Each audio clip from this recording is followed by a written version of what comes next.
Okay, problem number 3 from the pretest of intermediate algebra. We have the absolute value of 6 plus 3k is greater than 6. Okay, so instead of an equal sign now we have a greater than sign, so we're going to treat this a little bit differently. We still have two cases, but we're going to do something a little bit different with the inequality. We're also going to graph it, and I'm going to show you how to graph, or remind you how to graph, and then on Friday, when we take our post-test, you'll know exactly what to do. So again, we have two cases. We have the case where 6 plus 3k is greater than 6. That's case number 1. So I'll put case number 1.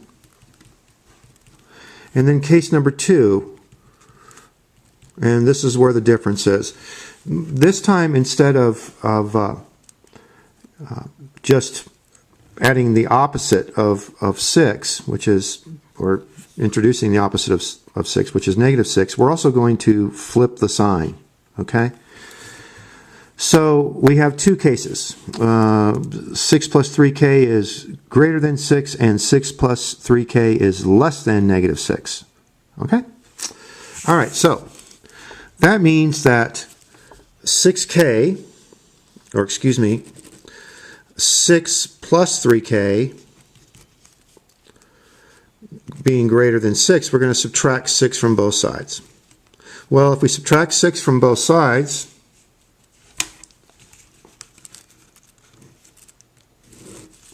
then on the left-hand side, the 6's cancel out, and we're just left with 3k is greater than, and 6 minus 6 is 0. So if 3k is greater than 0, then that means that k must also be greater than 0. Okay? So k has to be greater than 0. So on my graph, I'm going to use an open circle, and I'm going to point it to the right. The line represents k.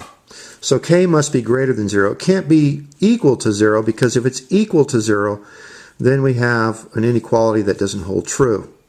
Instead, we have 6, the absolute value of 6, which is not greater than 6. So k must be greater than 0. So we have a discontinuity there, or a hole. In the second case, we're going to do the same thing. We're going to subtract 6 from both sides.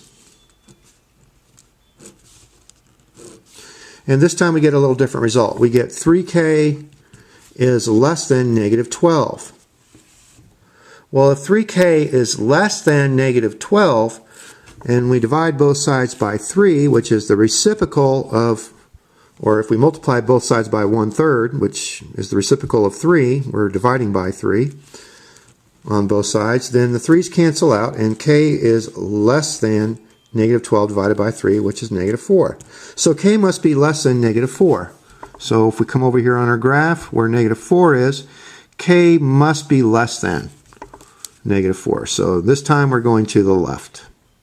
That means that everything between negative 4, or negative 4 and 0, everything between those two numbers or integers, and negative 4 and 0 doesn't hold true for the inequality here.